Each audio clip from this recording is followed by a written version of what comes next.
یقین رکھو اگر اللہ نے کچھ دروازے بند کیے ہیں تو اس نے اب بھی تمہارے نصیب میں گنجائش باقی رکھی ہے کہ تم شدت سے مانگو اور وہ ہر دروازے کو کھول دے گا تمہارے لیے۔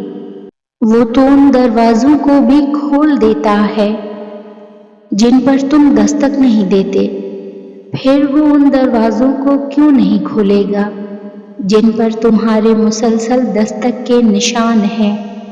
بس تم اپنے پیارے اللہ پر کامل یقین رکھو۔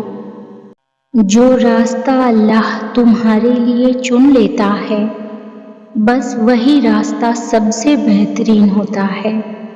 اس راستے پہ آنکھ بند کر کے چلنا شروع کر دو، کسی کا ساتھ ملے نہ ملے، اللہ کا ساتھ لازم ہے۔